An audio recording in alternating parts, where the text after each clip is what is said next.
A ver, vamos a hablar del Mundial de 1934 en Italia.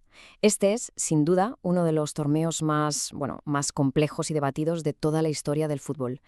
Y es que dejó una marca imborrable, pero ojo, no solo por lo que pasó en el césped. Y aquí es donde empieza lo interesante, porque nos deja con una pregunta clave que lo cambia todo. ¿Fue de verdad un hito deportivo o fue más bien una pieza de propaganda política perfectamente orquestada? Esa es la gran cuestión. Vamos a meternos de lleno en un torneo que fue desde luego pionero en muchas cosas. Porque a pesar de toda la polémica que lo rodea, hay que reconocer que el Mundial del 34 introdujo cambios que, cambiaron las reglas del juego para siempre. Por ejemplo, ¿saben qué? Por primera vez los países no iban por invitación. No, aquí había que ganarse el puesto. Se creó una fase de clasificación. Esto parece obvio hoy, pero en aquel momento fue un paso de gigante. Hizo que el Mundial fuera un desafío de verdad a nivel global. ¿Y el formato? El formato era de infarto.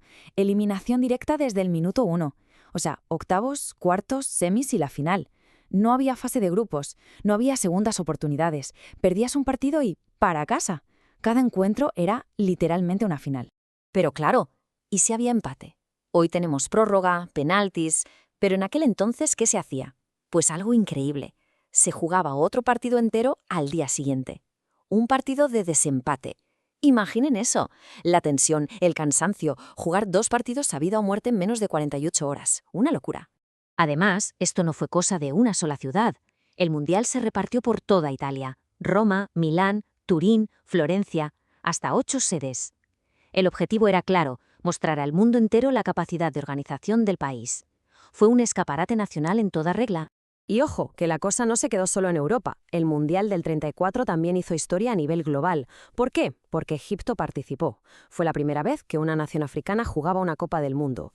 Un momento clave para que el torneo empezara a ser de verdad un evento de todo el planeta.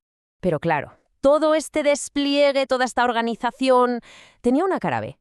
Aquí es donde el deporte y la política empezaron a mezclarse de una forma muy pero que muy intensa, con la Italia de Mussolini. Y es justo en este punto donde la historia se vuelve complicada. Es que tenemos como dos torneos en uno. Por un lado, a nivel de organización, fue un éxito, no se puede negar. Pero por el otro, la sombra de la política era muy larga. La influencia del régimen de Mussolini generó un montón de dudas sobre si todo estaba siendo, transparente. Y la prueba más clara de esto fueron los arbitrajes, especialmente en los partidos de Italia. Hubo decisiones, digamos, muy polémicas.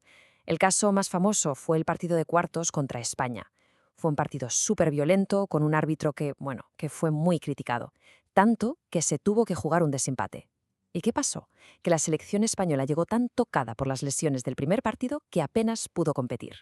Así que con este, llamémosle viento a favor, Italia fue avanzando y se plantó en las rondas finales. Ahora vamos a ver cómo terminó todo esto, cómo fue ese camino de Italia hasta la final. Y llegó la gran final, en Roma, una auténtica batalla de nervios. De hecho, Checoslovaquia se adelantó primero. Imaginen el silencio en el estadio. Pero Italia, casi sobre la bocina, a pocos minutos del final consiguió empatar. El partido se fue a la próloga y ahí un gol de Schiavio le dio el título a los anfitriones. Final de infarto, 2-1. Y con esa victoria, Italia no solo ganaba un mundial, hacía historia. Era la primera vez que un país europeo ganaba la Copa del Mundo.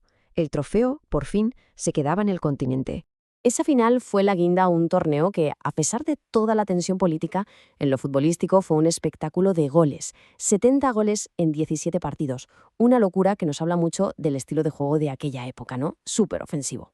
Si hacemos las cuentas, sale a más de 4 goles por partido. ¡Más de 4! Era otro fútbol, claro, sin tantas tácticas defensivas como ahora, mucho más directo.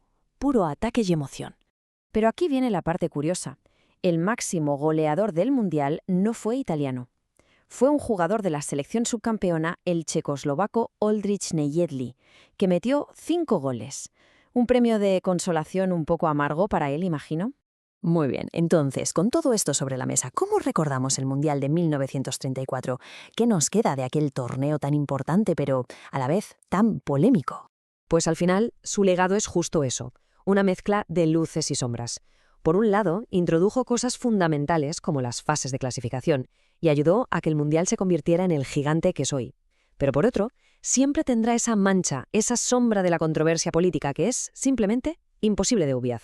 Hay una frase que lo resume perfectamente, ¿no? Que fue un gran paso adelante para la organización del fútbol, sí, pero que quedó manchado para siempre por la manipulación política. Define a la perfección esa doble cara, un éxito organizativo y a la vez un instrumento de propaganda. Y todo esto nos lleva a una última reflexión, una pregunta que casi 100 años después sigue totalmente vigente. ¿Pueden los grandes eventos deportivos separarse de verdad de la política?